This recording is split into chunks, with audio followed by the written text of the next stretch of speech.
Snowflakes drifted past my window, each one dissolving against the glass like tiny fleeting ghosts. The streets were lined with twinkling lights, homes radiating warmth. Christmas was everywhere. Everywhere but in my life. I had packed my bags, ready to drive home for the holidays, eager to see my family after a year apart. But then the call came. "We're canceling Christmas this year," my mother's voice said, flat and rehearsed. Confusion twisted in my chest. "What do you mean canceling? That doesn't even make sense." "It's just better this way," she murmured. "Better for who?" The line went dead, leaving me staring at my phone, a pit growing in my stomach. Something wasn't right. The next morning my phone rang again. A different voice, a different call. And this time the truth unraveled in ways I never saw coming. Hey everyone, welcome back to Ember Stories. Today I have a heartfelt story to share with you. Get ready to feel all the emotions.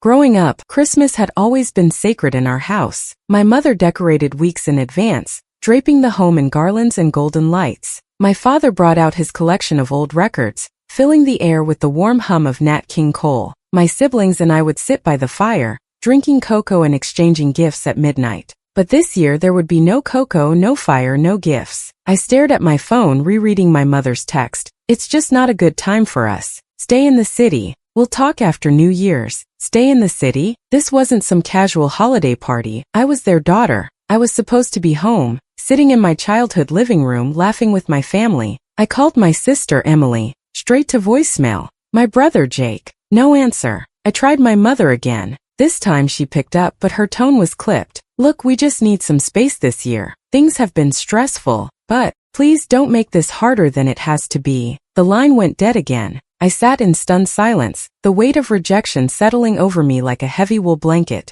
My family had shut me out and I had no idea why. The next morning, I woke up to my phone buzzing violently against my nightstand. Groggy, I reached for it, my heart jolting when I saw the caller ID. It wasn't my family. It was an unknown number. "Hello," I answered hesitantly. "Is this Claire Evans?" "Yes." The voice on the other end hesitated. "I'm calling from St. Joseph's Hospital. Your father was admitted last night." The word struck me like a blow to the chest. What happened?" "He collapsed at home. He's stable, but we need a family member here as soon as possible." My breath came in short, panicked gasps. This was why they canceled Christmas. They were keeping something from me. Without another thought, I grabbed my coat, threw my suitcase into the car, and started the long drive home, back to the family that had tried to keep me away. The hospital smelled of antiseptic and cold sterility, a stark contrast to the warmth Christmas was supposed to bring. I rushed to the front desk, my hands trembling. "My father, Michael Evans. Where is he?"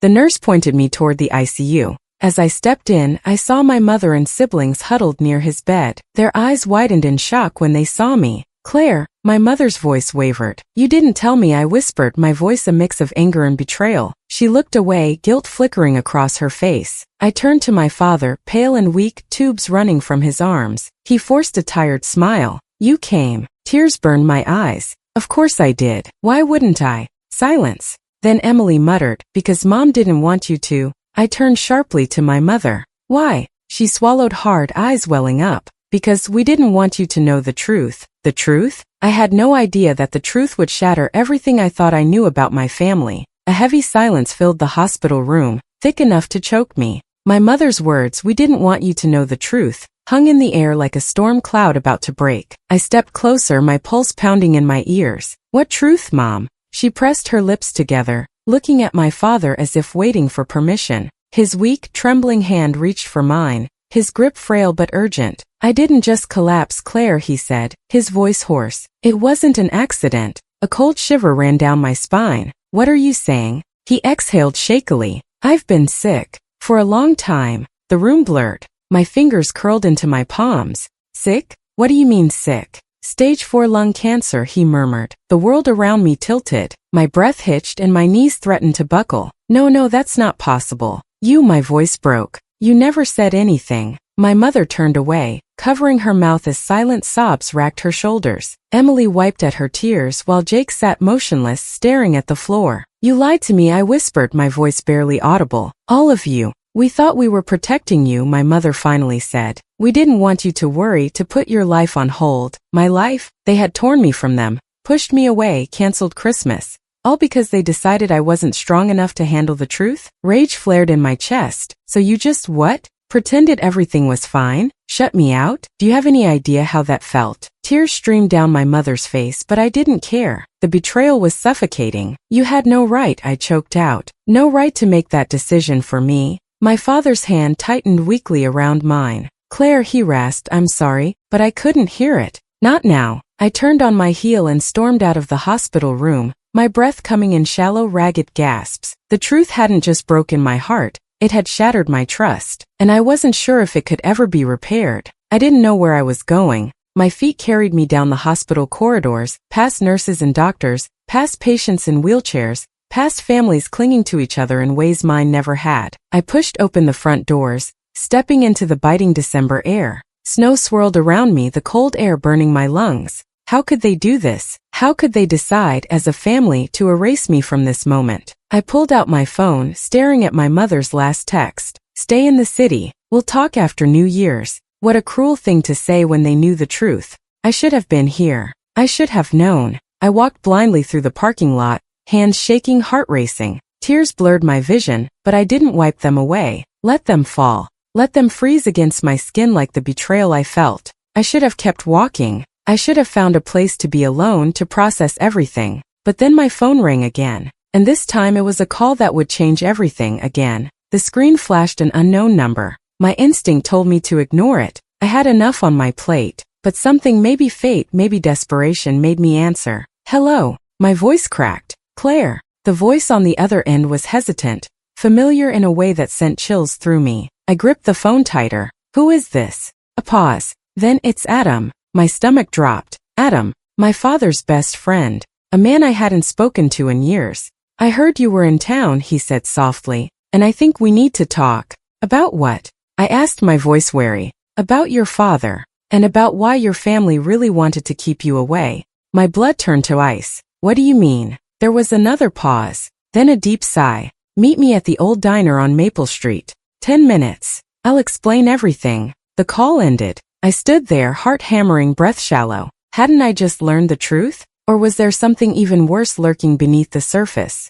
I found myself sitting in the corner booth of the dimly lit diner, hands wrapped around a cup of untouched coffee. The place smelled of burnt toast and stale pie, a relic of my childhood. Adam walked in, his face older, more worn, but his eyes still held that same intensity. He slid into the seat across from me, exhaling slowly. How much do you know? He asked. I swallowed hard. That my dad has cancer. That my family lied to me about it. Adam shook his head. That's not the whole truth. Dread curled in my stomach. Then what is? He hesitated, his fingers drumming against the table. Your father's illness. It's not just about him. It's about you, Claire. I frowned. What are you talking about? Adam leaned forward. Your father didn't just push you away to protect you. He pushed you away because he didn't want you to dig into the past. Because if you did, he exhaled sharply, you'd find out the truth about who you really are. A chill ran down my spine. Who I really am. Adam nodded. Your father isn't your biological father. The words hit me like a freight train. The air rushed from my lungs. That's not possible, I whispered. Adam's expression was filled with sorrow. It is. And it's why your family did everything they could to keep you away. The room spun. My hands trembled against the table.